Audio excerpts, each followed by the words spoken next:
Finally दुनिया का सबसे बड़ा कैमरा DLSS-T रेडी हो गया है, जो इतना पावरफुल है कि 24 किलोमीटर दूर से भी एक गोल्फ बॉल की फोटो क्लियर ले सकता है। 3200 मेगापिक्सल्स के इस कैमरे की एक इमेज 14 GB तक की होती है। इसका साइज एक कार के जितना बड़ा है। इसका वजन है 3000 किलो और लेंस की चौड़ाई है 5 फीट 1 इंच। इस कैमरा को नॉर्दर्न चिली के एक 8800 फीट ऊंचे पहाड़ पर रूबिन ऑब्जर्वेटरी पर इंस्टॉल किया गया है, जहाँ से ये पूरे सदर्न स्काई को हर 3-4 दिन में स्कैन करेगा और 10 सालों तक स्काई का 3D टाइम लैप्स बनाएगा। बोले तो यूनिवर्स की सबसे बड़ी 3D मूवी बनने जा रही है। और ये रही इसकी कुछ पहली तस्वीरें, जिसमें इसने 10 मिलियन गैलेक्सीज को कैप्चर किया है। आप सोच भी नहीं सकते कि दुनिया की सबसे पावरफुल मैग्नेट कितनी तबाही मचा सकती है। देखो, मैग्नेटिक फील्ड की पावर को टेस्ला में नापते हैं, तो एक टेस्ला की मैग्नेट के बीच में अगर तुम्हारी उंगली आ जाए तो हड्डी भी तोड़ देगी। और दुनिया की सबसे पावरफुल लगातार चलने वाली मैग्नेट 45 टेस्ला की है। इसके सामने अगर तुम्हें खड़ा करके पीछे एक सिक्का रख दिया जाए तो ये मैग्नेट उस सिक्के को तुम्हारा पेट फाड़ते हुए खींच लेगी। सही है ना एग्जाम्पल? लेकिन दुनिया की सबसे पावरफुल मैग्नेट जापान ने बनाई थी 1200 टेस्ला, जो सिर्फ कुछ मिली सेकेंड तक चली और इतनी पावरफुल थी कि खुद को ही फाड़ लिया। चैम्बर के दरवाजे उड़ा दिए, आसपास के मेटल पिघला दिए, ब्लैक होल ही बन गया। अगर आप उसके आसपास भी होते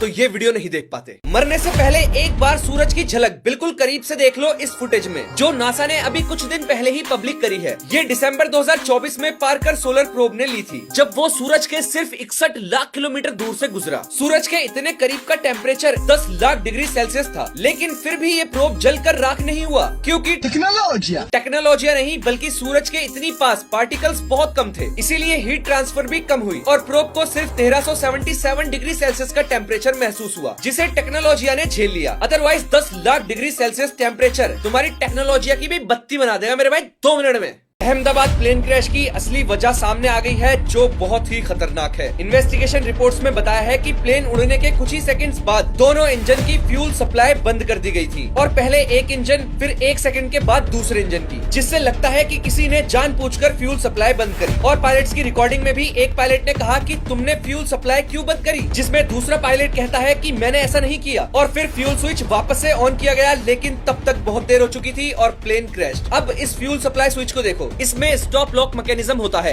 और ऑन ऑफ करने के लिए पहले पायलट को इसे उठाना पड़ता है, यानी कि गलती से इसका ऑफ हो जाना लगभग नामुमकिन है। और किसी भी मैकेनिकल या टेक्निकल फॉल्ट का भी सबूत अभी तक नहीं मिला है, जिससे साफ जाहिर होता है कि किसी ने ये जानबूझकर किया। लेकिन अभी किसी इंसान या मशीन को ब्लेम नहीं किया जा सकता, क्योंकि इन्वेस्टिगेशन अभी भी चल रही है। आपको पता भी नहीं चलेगा और ऑक्सीजन की कमी से आपका दम निकल जाएगा। बस आंखें बंद होंगी और खत्म। आ जाओ बताता हूँ कैसे। घंटों लगे मुझे नॉलेज लेने में, लेकिन आपको 1 मिनट में दे दूंगा। तो एक मासूम एग्जांपल से शुरू करते हैं। अगर मैं आपका जबरदस्ती नाक और मुंह दबाकर सांस रोक दूं, तो थोड़ी देर बाद आपको घुटन महसूस होगी, लेकिन वो घुटन ऑक्सीजन ना लेने की वजह से नहीं, बल्कि कार्बन डाइऑक्साइड ना छोड़ने की वजह से होती है। क्योंकि जब कार्बन डाइऑक्साइड नहीं निकलता तो वो आपके खून में घुलता है और कार्बोनिक एसिड बनता है, जिससे आपको घुटन महसूस होती है। अब आएगा असली मजा, बस ध्यान से समझना। अगर मैं आपको एक ऐसे रूम में बंद कर दूं जहां ऑक्सीजन नहीं बस नाइट्रोजन है, तो आप नाइट्रोजन लोगे और कार्बन डाइऑक्साइड छोड़ोगे, नाइट्रोजन लोगे और कार्बन डाइऑक्साइड छोड़ोगे, तो कार्बन डाइऑक्साइड जमा नहीं होगा, तो घुटन भी नहीं होगी, लेकिन ऑक्सीजन भी नहीं मिल रहा है, तो बस धीरे धीरे आंखें बंद होंगी और बिना फड़फड़ाए दम निकल जाएगा। है ना शानदार? क्योंकि